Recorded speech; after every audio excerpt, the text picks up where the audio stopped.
First ever factory outlet Mukunda jewelleries, KPHP, Somajiguda, Kothapet, Khammam. నమస్తే రమగారు. నమస్తే జయ. ఏదైనా చందమామ కథ చెప్తారండి? సరదాగా ఉండే కథ చెప్తాం. ఓకే. మంచి కథ, సరదాగా కూడా ఉంటుంది. పూర్వమట ఆదర్శముఖుడు అని ఒక రాజుగారు ఉండేవాడు. రాజు భలే గొప్పవాడు. ఆయన ఎంత మంచి మంచి తీర్పులు ఇచ్చేవాడు. తీర్పు అంటే చివరికి రిపోర్ట్ ఇచ్చిన వాడు వెనక్కి తీసుకెళ్ళిపోయేలాగా కూడా ఉండేవి కొన్ని. వదిలేండి మాలో మేమే సర్దుకుంటామనేవాళ్ళు. చాలా గట్టివాడు, తెలివైన వాడు. ఆయన ఐడియాస్ చాలా గొప్పవాడు అనమాట. అయితే ఆయన రాజుగా ఉండే కాలంలో రాజధానికి పక్కన ఒక ఊళ్ళో దండి అని ఒక బ్రాహ్మణ ఆయన ఉండేవాడు. ఈయనకి ఏంటంటే పొలం ఉంది, కొంచెము వ్యవసాయ పొలం ఉంది, కానీ ఇవి లేవు, ఎడ్లు లేవు. ఎడ్లు అయిపోయేసరికి బ్రాహ్మడు కదా, ఎవరిని అడిగినా వాళ్ళు ఎవరో ఒకళ్ళు తోలుతారు. ఓ ఆసామిని డబ్బులు ఉన్నాయని ఒక ఆయన్ని ఎడ్లు ఉన్నాయని అడిగాడు.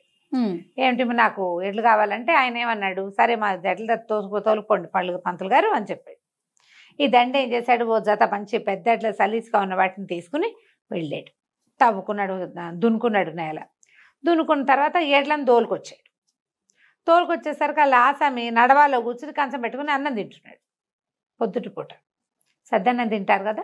ఇది చూసేసరికి అలా అన్నం తినేవాడిని లేపు రావటం ఎందుకు లేని ఆయన చూస్తూనే ఉన్నాడు. ఆసామి ఇట్లా చూస్తూ ఉండగానే ఈ 2 ఎడ్లని కొట్టంలోకి తోలాడు.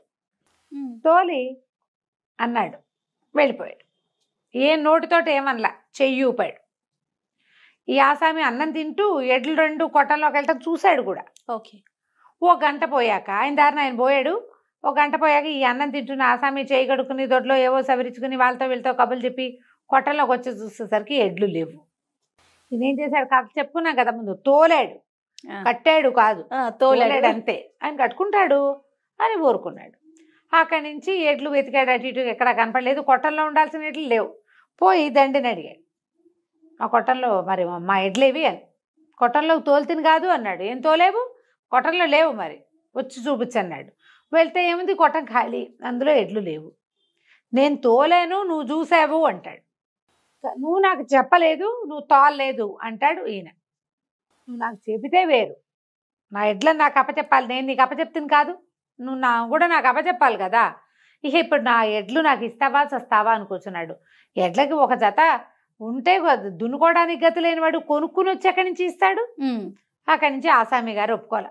పదా రాజుగారి దగ్గరకు నీ సంగతి తెలుస్తానన్నాడు. ఇద్దరు బయలుదేరారు. ఇలాంటి కథ ఇదివరకు విన్నాం మనం. అవును. ఇద్దరు బయలుదేరితే దారిలో పోతుంటే ఒక ఏరు దాటి వెళ్ళాలి అవతలకి. ఒక వడ్రంగా అయిన ఒక ఆయన మనకేవో చిన్న పనులు చేసుకోవటానికి చెక్కలు కొట్టుకు రావడానికి అడవికి పోతున్నాడు. ఆ పోతూ ఏం చేశాడు, ఆ ఏరు దాటాలి. ఏరు ఎక్కువగా ఉంది. గొడ్డలింట అనే నోటితో ఖర్చు పట్టుకుంటారు కదా కర్రలు, అలా పట్టుకుని ఏరు దాటుతున్నాడు. దాటుతూ ఉంటే ఈయన ఏం చేశాడు, ఇదండి చప్పట్లు కొట్టి ఏంటి నీరు ఎక్కువగా ఉందా అని అడిగాడు. అడిగేసరికి అలా అవును అని నోరు చెప్పబోయాడు. నోట్లో కాస్త టుపుక్కని జారి పడిపోయింది. ఇట్లా అనాలి.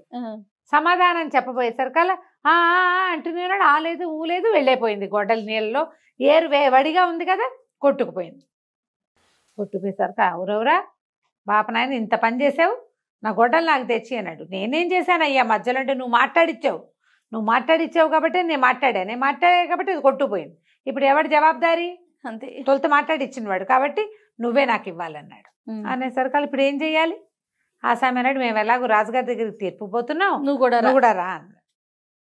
ఆ ఏరు దాటితే బోళ్ళంత గడ్డి గాదం బోళ్ళని కనపడుతున్నాయి. ఒక చెట్టు కింద ఒక అంత మేకల మందు ఉంది. ఆ మందంతా చెట్టు కిందే మేస్తుంది ఒక చోటే. అయితే ఏమన్నాడు, బ్రాహ్మణానికి నోరు ఊరుకోదన్నమాట. నాకు మళ్ళీ పాపం ముందుకెళ్తూ, ఏరా అబ్బి ఎందుకురా నీ మేకలు ఇక్కడే మేస్తున్నాయి, అదంతా పైన బీడంతా బాగా పచ్చిక బీడు బాగుంది కదరా పైకి అంటే, ఏమోనండి ఏం చేసినా ఇక్కడే మేస్తాయి అయ్యగారు, ఎవరిని అడిగినా సమాధానం చెప్పట్లేదు, మీరు ఎక్కడికి వెళ్తున్నారు అన్నాడు. మేము ఆదర్శముఖ మహారాజును చూడడానికి వెళ్తున్నాం అంటే, రాజుగారిని కనుక్కొని చెప్పండి, ఎందుకు నా మేకలు ఇక్కడే మేస్తాయో నాకు తెలియదు, తోలినా సరే మళ్ళీ పరిగెత్తుకుంటూ ఇక్కడికే వచ్చేస్తాయి. అక్కడంతా గడ్డి ఉంది బాగా, ఇక్కడ కొంచెమే ఉంది, అయినా సరే ఇక్కడే వేళ్లాడుతూ ఉంటాయి, అవి వెళ్ళవు. సరే బాగానే ఉంది. అక్కడి నుంచి ఇంకా కొంచెం ముందుకెళ్ళారు. వెళ్తే ఒక పెద్ద పాముల పుట్ట దగ్గర కొంచెం యువతలుగా నిలబడి ఇట్లా చూస్తున్నాడు దాంట్లోకేసి. వాళ్ళిద్దరు పక్కన ఒక ఆసామి ఒక వడ్రంగి ఇద్దరు ఉన్నారా, వాళ్ళు నోరు మూసుకుని ఉంచున్నారు, నడుస్తున్నారు. ఈ భట్టి గారికి దండికి తోచదనమాట. ఏమిట్రా అబ్బాయి పొట్టలో చూస్తున్నావు అన్నాడు. అనేసరికల్లా ఈ పొట్టలో ఓ పాము ఉందండి, అప్పుడప్పుడు కాపాడుతుంది, కనపడుతూ ఉంటుంది. అయితే పొద్దున ఇందాక అది నేను ఇక్కడ చెట్టు కింద కూర్చుని పిల్లంగో ఊదుకుంటుంటే ఇందులో నుంచి వచ్చిందండి, పొట్టలో నుంచి జర జర జర జర పాకేసింది. ఒక గంట 2 గంటల తర్వాత వచ్చింది. అది ఇప్పుడు మళ్ళీ లోపలికి వెళ్ళబోయేటప్పుడు వెళ్ళటం లేదండి, అది వెళ్ళలేకపోయింది. వచ్చేటప్పుడు సులువుగా వచ్చేసింది, వెళ్ళేటప్పుడు ఎందుకు వెళ్ళలేకపోతుందో తెలియదు. చచ్చిపోయింది అది వెళ్ళటానికి, ఎంతసేపు పట్టిందో దానికి ఎందుకో తెలియట్లేదండి, ఎవరినైనా అడగాలన్నాడు. అని మీరు ఎక్కడికి వెళ్తున్నారంటే రాజు దగ్గరికి వెళ్తాం. అయితే రాజుగారిని అడగండి, పాము బయటకు వచ్చేటప్పుడు వేగంగా వచ్చి లోపలికి వెళ్ళేటప్పుడు తేలిగ్గా ఎందుకు వెళ్ళలేకపోతుంది, ఎందుకు టైట్గా వెళ్తుంది? మంచి ప్రశ్నే. ఈ 4 ప్రశ్నలు పుచ్చుకుని పోయారు. 2 తీర్పులు, 2 ప్రశ్నలు. తీరా వెళ్ళేసరికల్లా ఏమైంది, రాజుగారు సరే వీళ్ళందరినీ విచారించాడు. విచారిస్తే దండ ఏం చెప్పాడంటే, స్పష్టంగా ఎడ్లను నేను లోపల తోలానండి, నడవాలో కూర్చుని అన్నం తింటున్నాడు, అక్షరాలా చూశాడు. ఈయనేమంటాడు, నాకు చెప్పలేదండి అంటున్నాడు ఆసామి. అయితే ఈయన ఏమన్నాడు, ఆదర్శం ఒకటి తీర్పు చాలా బాగుంది, చూసి కూడా లేచి వచ్చి నీ ఎడ్లని కట్టుకోలేనందుకు నీ కళ్ళు పొడిపించేస్తా.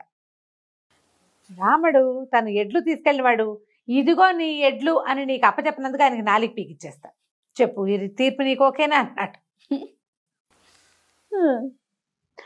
ఈ తీర్పు నీకు ఓకేనా, రిపోర్ట్ వెనక్కి తీసుకుంటావా అనగానే ఆసామి అన్నాడు, ఈ తీర్పు వదిలేండి బాబు, తను బ్రాహ్మణానికి 4 కత్తిరిచ్చేస్తానంటే పోనీ ఓకే అనుకుందాము, వాళ్ళు 2 కళ్ళు పొడి చేస్తే కళ్ళు పొడిపించేస్తాడు, 4 పీకిచ్చేస్తానన్నాడు. అనగానే వద్దులేండి, ఎడ్లు లోపల రావడం నేను చూశాను అనుకోండి, కళ్ళు చూసినా కూడా నాకు బుద్ధి లేనందుకు నా కళ్ళని నేను తిట్టుకుని నా ఎడ్లని నేను వెతుక్కుంటాలేండి, బ్రాహ్మణ ఆయన వదిలిపెట్టండి, నా రిపోర్ట్ వెనక్కి తీసుకుంటాను, టాటా బాయ్ బాయ్ అని వెళ్ళిపోయాడు. ఓకే, ఇప్పుడు 2వ వాడు ఉన్నాడు వడ్రంగి. బ్రాహ్మణ ఆయన మాట్లాడించడం వల్లే గొడ్డలు పోయింది, నీరు వడిగా ఉంది, అందుకే వీడు నోట్లో గొడ్డలు పెట్టుకుని నిదానంగా ఏరు దాటుతున్నాడు అని చూశాడు బ్రాహ్మడు. చూసినా కూడా అడిగాడు నిన్ను కదా, బ్రాహ్మడి కళ్ళు పొడి చేసేద్దాం, వాడి శిక్ష అయిపోయింది. ఇక నీ సంగతి ఏంటంటే, నీళ్లు వడిగా ఉన్నాయని తలూపి చెబితే సరిపోయేది, తలూపచ్చు, తలూపకుండా నోరు తెరిచి ఒకటి పళ్ళు పీకిచ్చేద్దాం నీవి, ఓకేనా అన్నాడు. వడ్రంగి వాడు అన్నాడు, ఎందుకు బాబు అంత కష్టం, పావల పెడితే గొడ్డలు వస్తుందండి, వద్దులేండి బ్రాహ్మణ ఆయన నేను క్షమించేస్తాను, నేను రిపోర్ట్ ఇవ్వను అని వాడు వెళ్ళిపోయాడు. ఇప్పుడు ఈ దండి దగ్గర 2 ప్రశ్నలు ఉన్నాయి, మేకలు అండ్ పాములు. ఈ మేకలు ఎందుకోనంటే ఒక చెట్టు కిందే మేస్తాయండి, అదొక పెద్ద నేరేడు చెట్టు, ఆ నేరేడు చెట్టు కిందే మేస్తున్నాయి, అవతల ఇంకా గడ్డి ఉంది కానీ అవి ఆ గడ్డి మీదకి వెళ్ళవటం ఎప్పుడు ఇక్కడే మేస్తాయంటే ఆయన అన్నాడు, ఓహో ఆ దారిలో ఉన్న నేరేడు చెట్లు కాదు, సరే ఆ నేరేడు చెట్టు మీద పెద్ద బ్రహ్మాండమైన కొండ తేనెటీగల తేనె పట్టుంది, ఆ చుక్కలు కిందకి రాలుతుంటే ఆ తీపికి అలవాటు పడి మేకలు ఇంకో చోటకి వెళ్ళటం లేదు, వచ్చే వారం ఎలాగో చెట్లు కొట్టించేస్తానులే, ఆ మేకలు చచ్చినట్టు ఇంకో చోటకి పోతాయి, తీపి కొత్త రుచి తగిలేసరికి వెళ్ళడం మానేస్తున్నాయి అన్నమాట మేకలు, వెళ్ళకుండా అక్కడున్న గడ్డే పిక్కు తింటూ ఉంటాయి. ఒక చోటే పడవు కదా, గాలికి చుక్కలు అటు ఇటు ఆ చెట్టు కిందే ఉన్నాయి. అక్కడి నుంచి ఇది కూడా అయిపోయింది, ఆ చెట్టు కొట్టించేస్తే మేకలు ఆ చెట్టు వదిలేసేసి వేరే చోటకి వెళ్తాయి, గడ్డున్న చోటకి, ఈ తీపి కాసిపడి ఇక్కడ ఉండకుండా ఉంటాయి.